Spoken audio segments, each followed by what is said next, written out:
Welcome to my channel. I don't know what troubled me the most, the fact that I was unsuccessful as a husband or that I failed as a father. I'm unsure if I was depressed or merely enraged. To say the least, it was quite perplexing. I devoted my entire life to enhancing the lives of my family, and all I managed to provide was material items and money. It simply doesn't work. It became apparent quite quickly that my sole role was to supply the necessities. I adore my wife and I cherished my children. Please note that all of this is described in past tense. I run my own business. Terry Martin and I have been best friends since elementary school. We launched the business just after completing vocational school, and it expanded more swiftly than we anticipated, so I should actually state that we own our business. A few years later, we both wed our high school sweethearts. Life was pleasant for the first 15 years or so. Everything was perfect. The business was prospering, and both Terry and I were earning good salaries. We employed over 30 full-time workers. Terry and his wife, Myra, had 3 sons. Allison and I had twins, a boy and a girl. We both owned reasonably sized estates in McMansion. We relished dining out, enjoyable vacations, and luxurious cars. Terry and I were highly focused on our business. Business was always a priority. From the start, we realized it was crucial for our clients to be content, even if our workers were not. A third of our top employees were ex-convicts we hired straight from the prison vocational school. In 8 years, only 2 of the former inmates proved troublesome, and the others quickly handled the situation. They were doing well and weren't about to let a few disruptors spoil their progress. We supported numerous community programs and even sponsored a softball team. Regrettably, my family life was also problematic.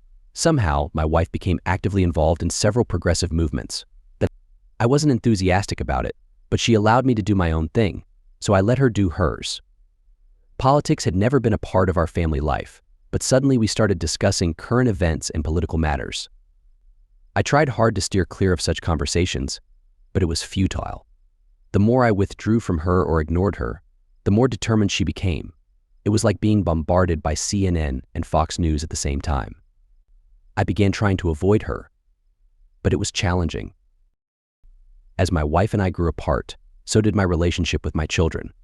For years, I attempted to involve my son Jacob in various activities. It didn't matter if it was sports, hiking, or hunting and fishing. All he wanted was to play video games, and as I later discovered, occasionally indulge in marijuana. All my attempts were rejected, and eventually my wife advised me to just leave him be and mind my own affairs. I might have resisted more, but my son would smirk at me whenever she said that. My daughter Jordan was a carbon copy of her mother. She used to be daddy's little girl, but now she barely acknowledged me as her father. I couldn't keep track of all the piercings she had. Despite being on birth control, it didn't stop her from contracting gonorrhea twice.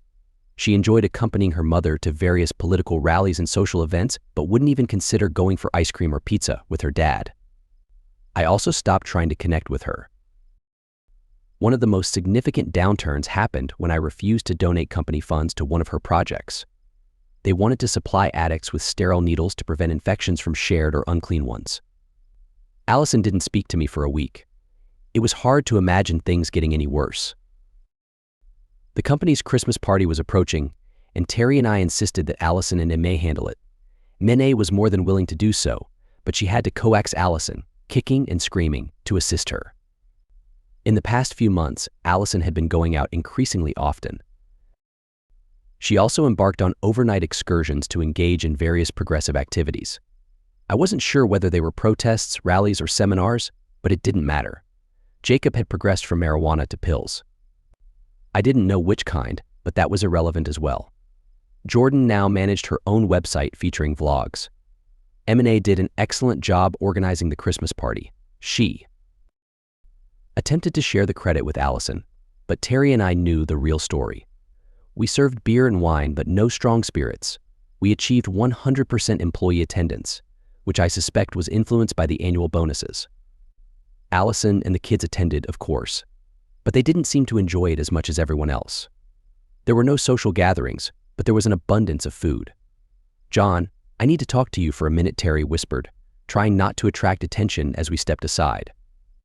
"What's the matter?" I asked him casually. "Jorge Martinez needs to speak with you." "But he's a bit concerned," he explained. Jorge, one of our former convicts, had been with us for 6 years, and we valued his presence. All right, bring him here, it won't be a problem, will it? Terry grimaced slightly. Jorge and his wife, Elena, looked somewhat nervous. I smiled and tried to appear calm to reassure them. Terry discreetly departed. Mr. Terrell, we don't want to cause any trouble, but when my wife saw your wife today, she felt compelled to say something. I tried to dissuade her, but she insisted. Jorge started. I nodded at his wife, signaling her to continue. She glanced at Jorge, nudged him with her elbow, and gestured for him to speak. Elena worked at the Hampton Inn, tasked with cleaning the 5th floor for the past 2 years. Your wife and a certain Mr. Franklin have been frequenting room 511 about once or twice a week for the past year, usually staying for just 3 hours each time, always in the same room, she revealed. I was stunned, overwhelmed with questions, but it wasn't the right time or place to ask them. Elena seemed relieved to have shared the information, but Jorge was visibly worried about my reaction. I simply took his hand, looked him in the eyes, and thanked him. I smiled at Elena and gestured for them both to rejoin the party, which visibly relaxed Jorge. As I was leaving, I passed by Harry. Give Jorge a raise next month, I instructed. Kyle Franklin was the head of the city's parking department. I didn't know him well, but was aware that he had been a public servant for nearly 20 years and aspired to run for mayor. His wife, Nora Franklin, owned one of the county's prominent real estate firms and was known for her striking advertisements on city buses. I wondered if she received a special rate for that. That evening, my wife scolded me for leaving the party early, and the kids weren't pleased either. I simply smiled and returned to my reading. Mickey Spain's works still read well even after 70 years. On Monday morning, I waited comfortably for Nora Franklin's arrival at the Franklin real estate office. The secretary had prepared hot coffee, and I had brought along the big dossier. She walked in around 10, stopped, and paused to look at me. I wondered when you'd show up, Mr. Terrell. It took you long enough, she remarked. I followed her into her office and brought my coffee with me. I suppose when you own the company, you can set your own hours. Why hadn't I thought of that, she mused. John, may I call you John? I nodded in approval. John, I'm not going to rehash all this drama. I just want to know what you plan to do. I have a lot of questions, and I don't want you to mess things up. This was not what I expected. I thought I was about to deliver a grand revelation, but I was wrong. Miss Franklin, it seems I'm quite behind on this matter. I didn't even realize it myself. A friend just informed me. I have no idea what to do next, and I have no one to confide in or discuss this with. To be honest, I thought you were in the dark, just like me. John, I've known about this for more than 6 months. I probably should have reached out to you earlier, but I had a lot on my plate, and I didn't want you to complicate matters by acting impulsively. Oh, by the way, call me Nora. What do you mean by acting impulsively? Oh, like going Rambo on Kyle in public or exposing them in some embarrassing way. It's difficult to anticipate what you guys might do in these situations. I believe it would be far more effective if you handled this discreetly. I never saw myself as the macho type.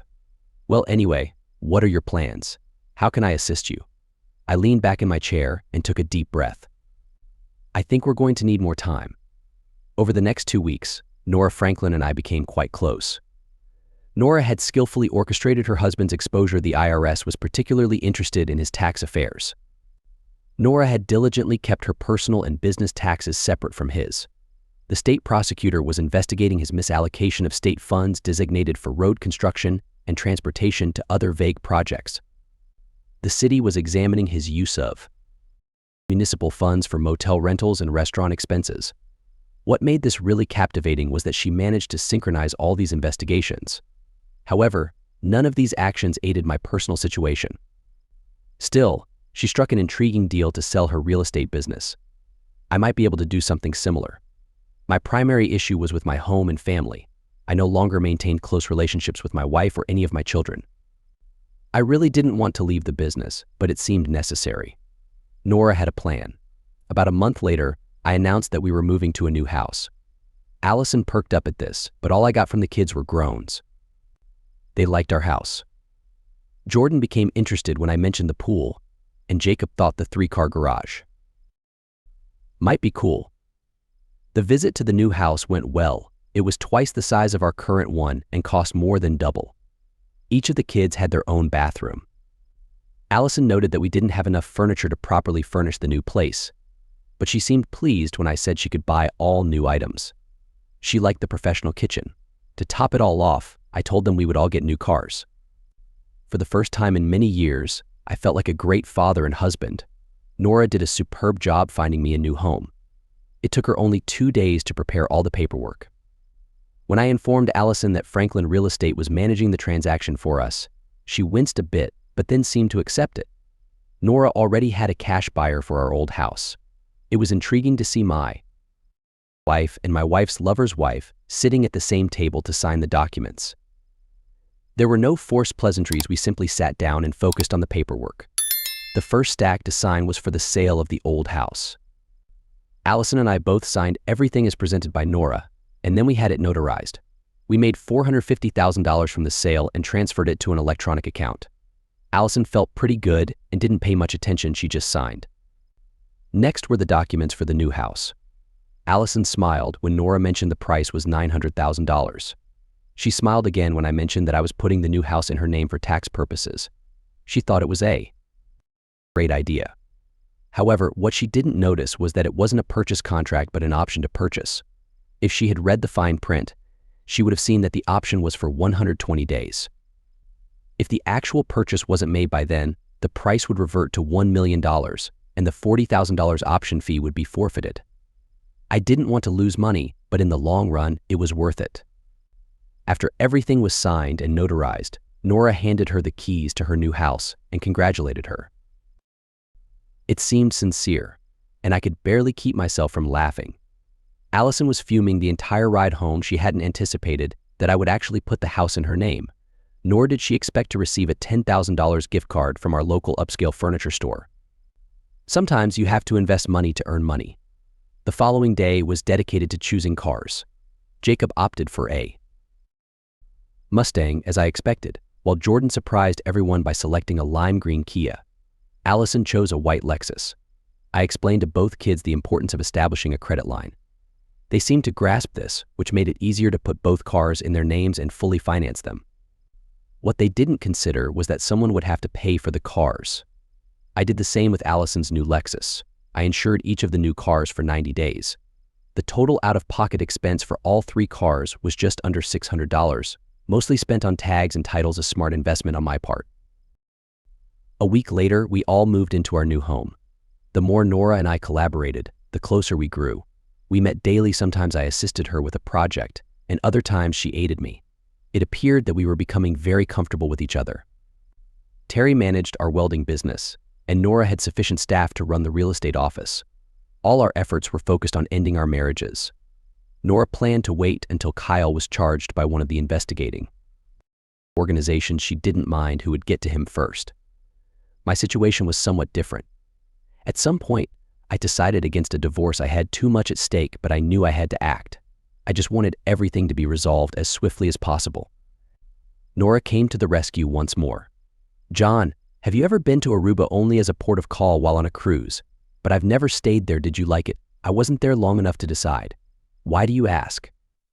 "I have the opportunity to buy a condo in West Aruba for $1 million. Would you be interested in something like that? That might be a bit tricky for me. I probably don't need anything that complicated. I thought we could go halves." "I'm sure you could manage it." "I'm sure I could, but you have enough expertise to handle it on your own. Why did you even think of including me in something like this? Consider it a partnership, an investment, so to speak." "I fancy myself a shrewd businesswoman. I like using other people's money, and besides, I enjoy your company." This piqued my interest. $500,000 would give me a buy-in. I'll prepare the paperwork. "You know there will be paperwork, right?" "Absolutely." I found it surprising that I agreed to collaborate with a woman I hadn't even been intimate with. Now, I was even more excited about the whole project. Terry and MA were fully aware of my issues with Allison and the kids. They were ready to help in any way they could without being intrusive. "Terry, I've decided I want to sell my half of the business to you." "And nay, that's really nice, John, but there's no way we could afford to buy out your share." "I'd love to, but you know it's impossible." How does $1,000 sound care to explain you don't need my help running the business? We both know that it's almost running itself at this point. I'm leaving soon, and it will all fall on your shoulders. You'll be the sole owner and make all the decisions. All you need to do is call me occasionally for advice. Hey, hi. I see, said the blind man. And I suppose there will be a consultation fee attached to this phone call, Terry said, smiling. Think of it as a kind of lifetime annuity. Don't worry too much about it. Just make things easier for yourself. The company lawyer prepared all the necessary paperwork. Terry and Emne were a bit concerned that I might be overreacting, but I assured them I had everything under control. It's nice to have a friend you can trust. It seems funny. But I never bothered to verify Allison's affair with Kyle. I never felt the need to obtain compromising photos, emails, or phone messages. I wouldn't have needed them. I wasn't planning on getting a divorce. I was going to do what 21% of deadbeat dads do, just leave. 2 weeks later, Kyle Franklin was arrested. I don't even know who got the awards. He wasn't a big-time crook or embezzler. He was just a petty civil servant who dipped into others' pockets too often and messed around with my wife. Nora and I had long parted ways before all the dirt came out. She sold her company along with 32 rental properties and 3 apartment buildings. She was set on a new life. I was her designated boy toy, that's how she referred to me, and I didn't find it offensive. We really managed to solidify our relationship after arriving in Aruba, but we never experienced any traditional courtship. It felt as though everything had been prearranged. I didn't miss my kids. Does that make me a bad father? Given the circumstances, I don't think so. I didn't miss my wife either. Does that make me a bad husband? Again, I don't think so. Nora became an avid golfer. She tried to interest me in the sport, but there was no spark. She had a consistent group of women with whom she played 3 days a week. We met with them and about a dozen other former players a few times a week to socialize. I adapted to this very quickly. It was a new, carefree lifestyle that I truly enjoyed. I decided to take up painting to occupy my time, something I had always wanted to try. Every morning, I would go down to the docks and set up my easel. I wasn't very skilled at it. I would come back to the apartment later, and the first thing I'd do was scrape all the paint off the canvas to start fresh the next day. 3 months had passed, and I still had nothing to show for it. Nora found this quite amusing. I avoided contact with most people, but I felt I should call Terry. John, it's about time. I was starting to lose faith in you. Are you settled in? Settled in and feeling better than ever. It was the best decision I ever made. For the next 10 minutes, Terry and I chatted about my new life in Aruba. I had no trouble convincing Terry to bring Emne here for a week or 2. Things were going well. Terry apologized for not sending any consultation checks, but I had forgotten to give him an address or bank account number. I didn't need the money anyway. Terry, I hate to bring this up, but could you tell me about my wife and family situation? I don't know everything, but I'll tell you what I can. It seems things aren't going well without you. First off, Jacob was arrested. They caught him with 3 kilograms of fentanyl in his car's trunk. The car, of course, was confiscated, and since he was over 18, he was locked up. Allison couldn't bail him out. That's all I know about that. That's sad to hear. I know I'm his father, but honestly, I really don't care what happens to him. I tried and I failed. Jordan's situation isn't much better. Shortly after moving into the new house, she doubled her activity on her website. From what I've heard, she gained a lot of followers, and then one day she told her mother she was going to California to meet some producer guy. 2 weeks later, they found her Kia abandoned in Memphis. Allison hasn't heard anything from her or about her since. I take it you get most of this information from Allison. Yes. She regularly comes to the office hoping to catch you. I can tell she doesn't believe me when I say you're gone. She was furious last week when she received the notice that she needed to finalize the option on the house or vacate it by the end of the month. Very clever, John. She was completely bewildered. Right now, I don't know what her intentions are. I think some utilities have been cut off. She couldn't even afford to pay the electric bill. Did you help her? Don't be mad, John. I gave her $1,000 and told her to use it as a deposit for an apartment. I'm sure she'll spend it on something else. MAA felt sorry for her. I chuckled a bit. All right, Terry, I understand. Just deduct it from my next payment. By the way, can't her lover help her now? Terry laughed. He's in worse shape than she is. All I know is what we see on TV. There's nothing known about him right now. but spicy details pop up from time to time. I think he's going away for a while. Oh, and before I forget, Allison's car was repossessed since all her credit cards are invalid. She can't even use a taxi. I don't know how she's getting around. We chatted a bit more about business. Preliminary plans were made for an upcoming vacation in Aruba. It was a good conversation. I enrolled in an online painting course with a guy in the UK. 2 months later, one of the guys at the dock asked me to paint his sailboat. Nora worries that I might cut off my ear. Life goes on. Thank you for listening until the end. See you in the next episode of Cheating Stories. Take care of yourself and your loved ones. Goodbye.